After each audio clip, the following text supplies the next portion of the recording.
नमस्कार. ठरलं तर मग या मालिकेच्या आजच्या भागामध्ये काय होणार आहे ते आपण पाहू. सुरुवातीलाच आपण पाहतो की सायली रडत असते.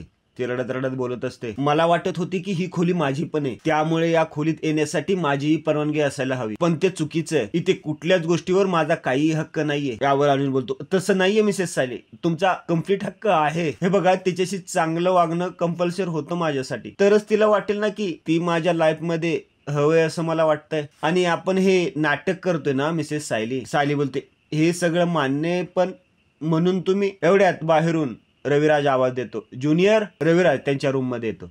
रविराज बोलतो, मी तुम्हाला काही डिस्टर्ब तर केलं नाही ना? अर्जुन बोलतो, नाही, अजिबात नाही, कारण एका केस संदर्भात मला तुझ्याशी बोलायचं होतं म्हणून आलो होतो. अर्जुन बोलतो, अच्छा अच्छा, बोल ना. सायली बोलते, बरं तुम्ही बोला, मी खाली जाते. आणि सायली निघून जाते. सायली खाली जात असताना तन्वी वर येत असते. सायली तन्वीला वर यायला जागा देत नाही. सायली बोलते, कुठे चालली आहेस? तन्वी बोलते, अर्जुनच्या रूम मध्ये.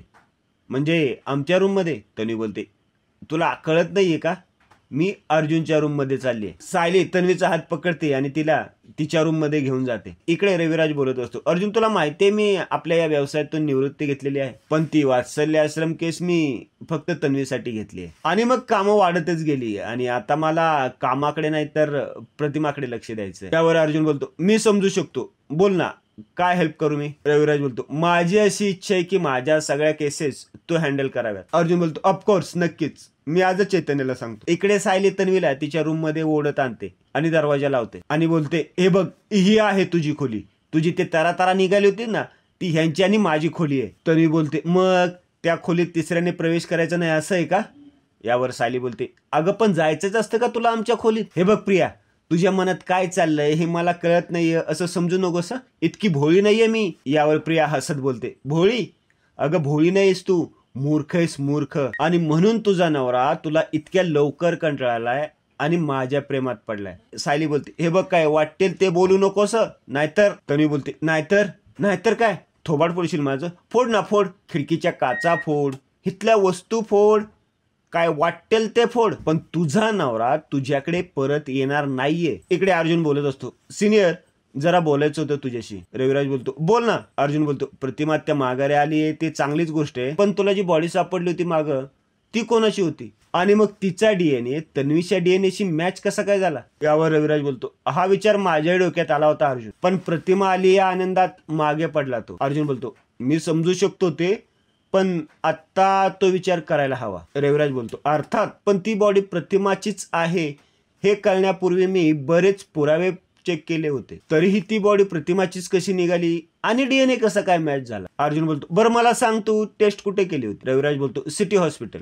अर्जुन बोलतो, मग काय जो काय घोळ झाला असेल तो तिथेच झाला असेल. यावर रविराज बोलतो, हा, मग मी एक काम करतो की त्या हॉस्पिटलच्या डीनला जाऊन भेट. ती गेलेली बाई तन्वीशी कोणीही लागत नसूनही तिचा डीएनए मॅच कसा काय झाला हे आपल्याला कळायला पाहिजे. हा सगळा प्रकार काय आहे हा जोपर्यंत आपल्याला कळत नाही तोपर्यंत त्याचा इश्यू नको करायला, आणि तूही याबद्दल कोणालाही काही कळू देऊ नको. नाही, प्रतिमा बाबतीत पूर्ण एक खूप हळव्यात, त्यांना हे डीएनए बॉडी वगैरे ऐकून खूप त्रास होईल. अर्जुन बोलतो, ओके ओके, आणि रविराज निघून जातो. इकडे तन्वी हसत सांगत असते, सायली, काल रात्री तू तुमच्या खोलीत आली होतीस ना, त्यावेळेला मी तिथंच होते. तुझ्याच नवऱ्याने मला बाथरूम मध्ये लपवून ठेवलं होतं. आमच्यात जर काही नातं नसतं तर तो असं वागलाच नसता ना. सायली मनातच बोलते, हे ना यांनी ऐकायला हवं होतं. एक गोष्ट यांनी माझ्यापासून लपवली तर ही कशी माझ्या डोक्यावर नसते हे यांना कळलं असतं. तन्वी बोलते, पण आमच्यात हे खास नातं जेव्हा अर्जुन मला अलिबागला घेऊन गेला ना तेव्हाच लक्षात आलं होतं. तन्वी बोलत असते, इतकी रोमॅन्टिक ट्रिप होती ना तुला सांगते. सायली बोलते, रोमॅन्टिक ट्रिप? ती फक्त तुझ्यासाठी असेल. ते तर फक्त. सायली स्वतःला आवरते आणि शांत राहते आणि बोलते, ते फक्त तिथे तुझ्यासाठी आले नव्हते, त्यांचं काम होतं तिथं, कळलं? आणि प्रिया, तू कितीही प्रयत्न करून बघ, ते मला सोडून तुझ्याकडे येणारच नाही. यावर प्रिया बोलते, तुला खरंच असं वाटतंय का की तुझा नवरा तुला सोडून कुठेच जाणार नाहीये? बिचारी ग बिचारी. सायली बोलते, बिचारी वगैरे नाहीये मी प्रिया. कुठल्याही बायकोला तिच्या नवऱ्याजवळ एखादी परकी स्त्री येताना दिसते ना तेव्हा ती नागिनीसारखी फणा काढून उभी राहते. यावर प्रिया बोलते, हो ठीक आहे, मग मी चॅलेंज देते तुला, तुझ्या याच घरात राहून मी तुझ्या नवऱ्याला इतकं आपलेसं करेन ना की तो स्वतःच माझ्या अवतीभोवती फिरायला लागेल, आणि मग तुझा तो फणा काढून काहीही उपयोग होणार नाही. काळजी घे. आणि प्रिया निघून जाते. इकडे पूर्णाई आणि कल्पना बोलत असतात. कल्पनाला काही वर्षापूर्वी प्रतिमाने कानातले दिलेले असतात. ते कानातले बघून कल्पनाला मागचे दिवस आठवतात. पूर्णाई बोलत असते, कल्पना तुला हे कानातले बघून मागचे दिवस आठवले, तसेच प्रतिमालाही आठवतील का? हे कानातले तिला ओळखीचे वाटतील का ग? कल्पना बोलते, काय माहित. पूर्णाजी बोलते, आपण तिला दाखवूया का ग हे? कल्पना बोलते, पूर्णाई आपण दाखवूया तिला, पण आपण फार काय बोलायचं नाही तिच्याशी. ती जर अस्वस्थ झाली ना तर लगेच माघारी निघून येऊया, म्हणजे प्रतिमाला फार त्रास नाही होणार. पूर्णाई बोलते, चालेल, मी काहीच बोलणार नाही, पण हे कानातले दाखवल्याशिवाय मला काही चैन पडणार नाही. इकडे अर्जुन सायली जवळ येऊन बोलतो, अहो मिसेस सायली, सिनियर काय म्हणाला माहिती आहे तुम्हाला? मी आत्ताच बोललो त्याच्याशी. तो अर्जुन बघतो की सायली चिडलेली असते. अर्जुन बोलतो, तुम्ही अजून चिडलेला आहात का माझ्यावर? अहो पण मी तुम्हाला सांगितलं ना काय झालं ते. काल रात्री जे काही झालं त्यात माझी चूक होती का? सायली काहीच बोलत नाही. अर्जुन बोलतो, बरं काय करू मी आता? उठाबशा काढू? काढतो उठाबशा.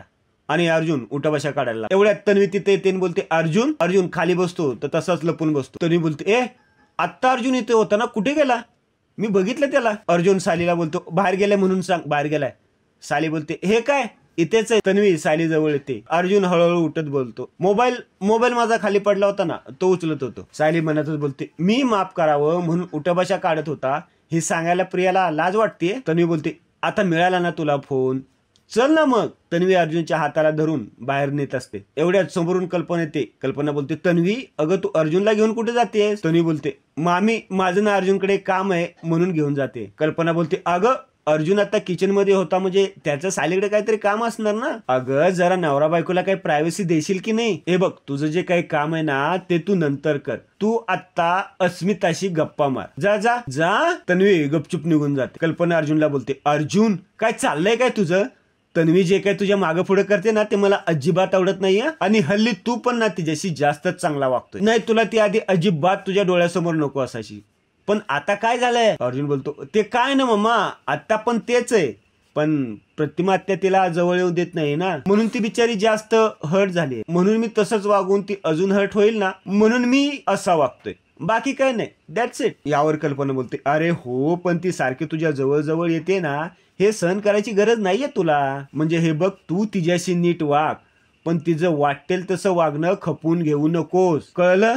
सायली आता तू समजव तुझ्या नवऱ्याला. कल्पना निघून जाते. अर्जुन पळत सायली जवळ येतो.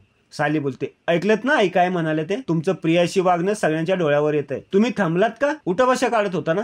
मला वाटतंय 4च झाल्यात. अर्जुन उठाबशा काढायला लागतो. तो उठाबशा काढत काढत बोलतो, अहो ती इथे कशाला आलीये हे आपल्याला माहित आहे ना, आणि आता ती माझ्याशी सगळं बोलेल, आणि हे सगळं आपण मधुभाऊ लवकर सुटण्यासाठीच करतोय ना, पण तरी तुम्ही का चिडताय? यावर सायली मनातच बोलते, हे सगळं मधुभाऊ लवकर सुटण्यासाठी चाललंय हे मला कळतंय, पण तरीही मी माझी चिडचिड थांबू शकत नाही, आणि मी तुमच्याजवळ प्रियालाच काय कुठल्याही मुलीला सहन नाही करू शकत. अर्जुन बोलतो, अहो मी काय विचारतोय तुम्हाला, का चिडताय? सायली बोलते, कारण तुम्ही तुमच्या जोडीदाराशी खोटं बोललात. अर्जुन बोलतो, जोडीदार म्हणजे लाईफ पार्टनर? सायली बोलते, नाही म्हणजे तुम्ही या प्लॅन मधल्या पार्टनरशी खोटं बोललात ना. तुम्ही मला सांगितलं नाही ती तुमच्या खोलीत लपली होती, माझ्यापासून लपवलं, माझ्याशी खोटं बोललात. अर्जुन बोलतो, मग काय तुम्ही मला जेलमध्ये टाकणार?